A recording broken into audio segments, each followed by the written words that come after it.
What's up guys, we are here right now at Kuala Kangsar. We are on a historical heritage trail. Come along with me as we uncover many colonial buildings and interesting sites. Kuala Kangsar is the royal town of Perak, approximately 235 kilometers from Kuala Lumpur. You'll find it is full of rich history and colonial buildings. Our first stop is the Victoria Bridge.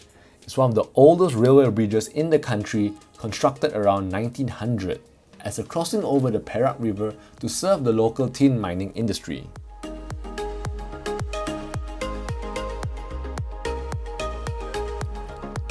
The bridge is now a tourist site for photos, such as myself here. It's meant for people to take photos on, which you can see right here. And actually a bit scary because there are like gaps of holes here, so you have to be really careful not to fall over. And walking over will bring you across the river.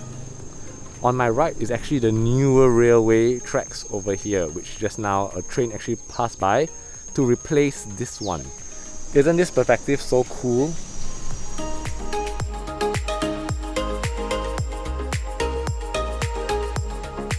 Oh my god, this is so scary guys. My feet could literally go into these holes and fall down into the river, so I am freaking out. I find that it's actually really good that they maintain all of these historical architecture structures for people to visit, just to know exactly how things were like as 1900s. We weren't alive back then.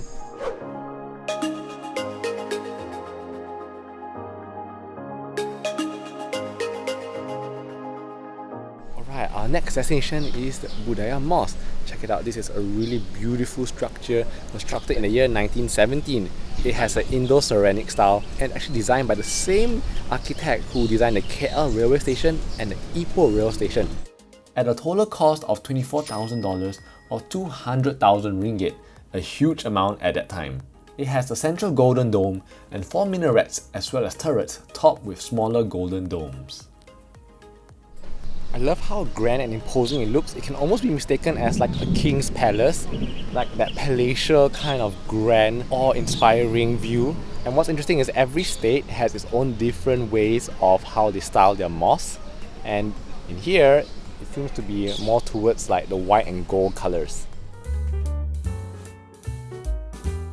So this used to be the royal residential area for the Sultan in about 1931 to 1933. Before a new palace was opened and the Sultan moved there. So now it houses the Royal Museum of Perak.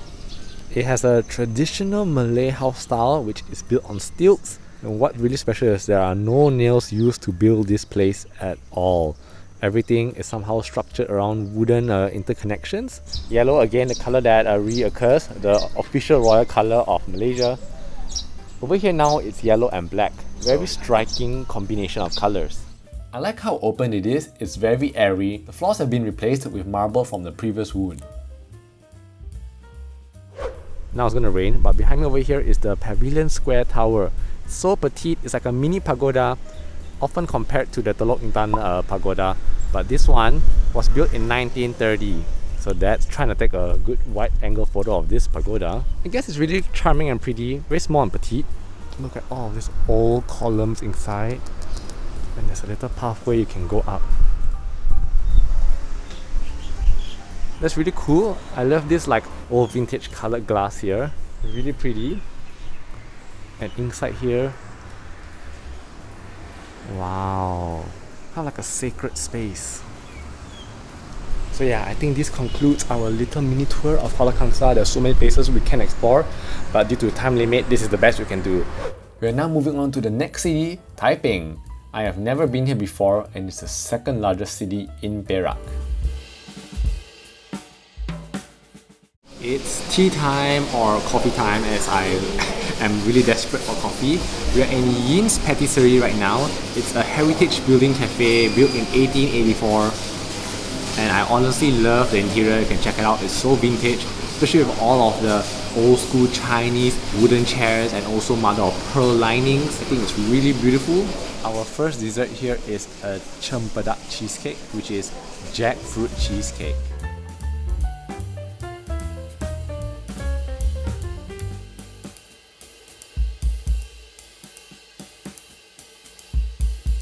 Wow, very strong jackfruit. like in between the durian cheesiness.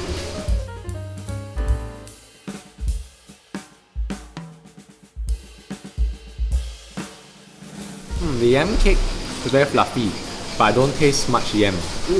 Right? I like that. It looks Very faint yam flavor. Not very obvious. But more of cream. Alright, checked in finally. My room now at Hotel Grand Baron, and this place is literally super near the Taiping Lake Gardens. So check out my room now. It's really simple, it's really basic, whereby there's a lot of empty space right here. And let me show you the view outside right now. It's so beautiful with the nature view. Check it out. Wow, look at this, guys. Foresty mountains and the mist. Even the air smells so fresh. So I can just stare at this view all day. It's really nice and very calming for the eyes.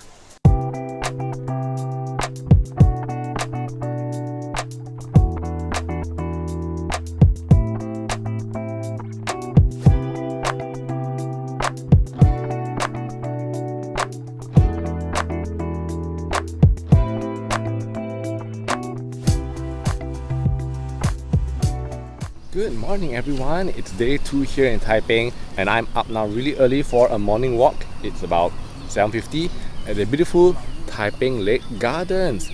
Check it out, it's really serene and the air is so fresh. Made the right decision to wake up early. And look at the lake, it's so pristine, it's so calm and still, almost like a movie. Check out this tree, it has already bent over so much to the point that it needs to be reinforced by these steel structures to make it not completely cover the road. Oh, okay, went under that. So there are many lakes here, about maybe more than 10, and they're really spread out, so you might even spend like a whole day just to traverse over the parks and see all the lakes. Oh wow, okay. Lots to see here. Taiping Lake Gardens was the first public recreation park to be established in Malaysia. It used to be a tin mine but was abandoned and transformed into a garden in 1884. Some of these trees are almost 100 years old.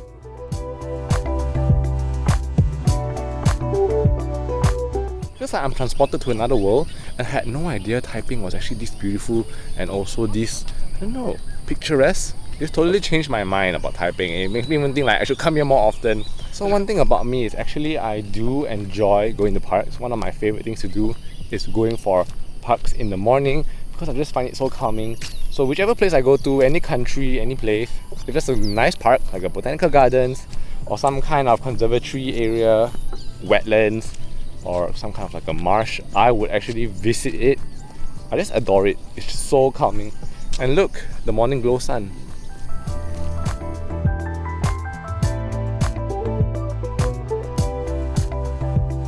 Okay, now I'm getting ready back at the hotel. We just had breakfast at the hotel's lounge area and it wasn't really that good.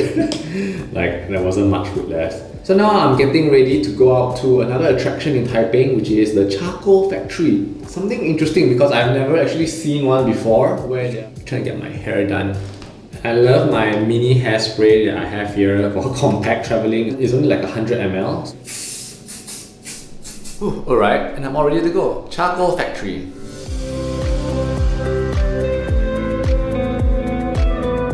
We're at the outskirts at Kuala Sepetang of Taiping. Here at the charcoal factory. Here, wood everywhere.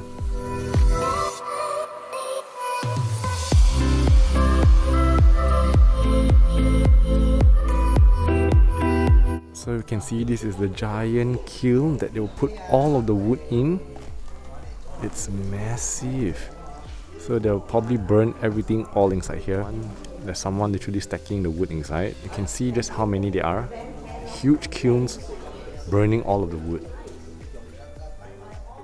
This giant kiln is like a beehive, and wooden logs undergo a 3-stage process to transform into charcoal, which can take up to a month. Typically, any wood can be made into charcoal.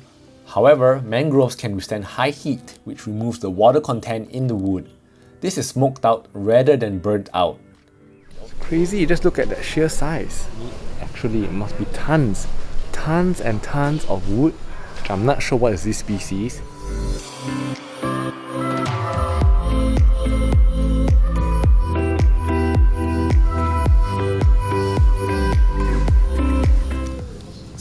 over here, a piece of the wood. It's really, really heavy. Like, wow. Let's check out. We got some extra pieces of burnt charcoal right here. And leftover wood. I can't imagine how those lumberjacks actually cut them and pile them. It's super heavy. There's a whole pile right here.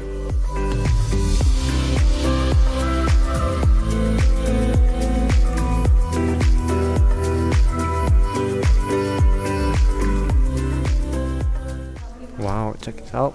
This is the actual piece of the wood that has already been burned and it's like fully been made into charcoal. Look at that, the color, the texture. Wow. If you were to touch it, it's a bit of that pigments that come out. It's almost like crystal, honestly. I'm so amazed.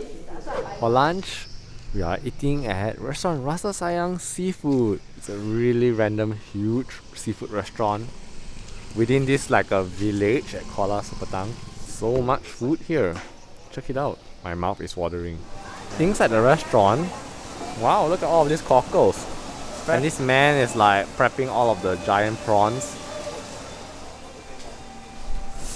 Ooh, here we have our cockles, freshly blanched.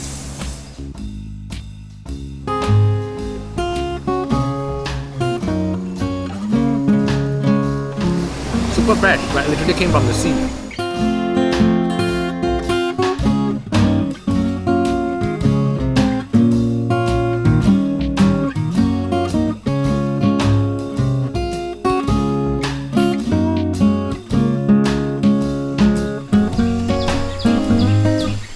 Next stop at the Burmese pool.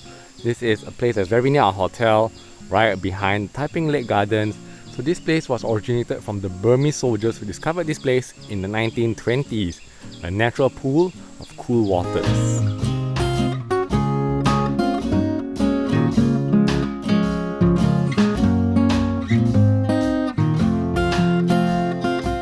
Wow, look at the current and how clean the water is.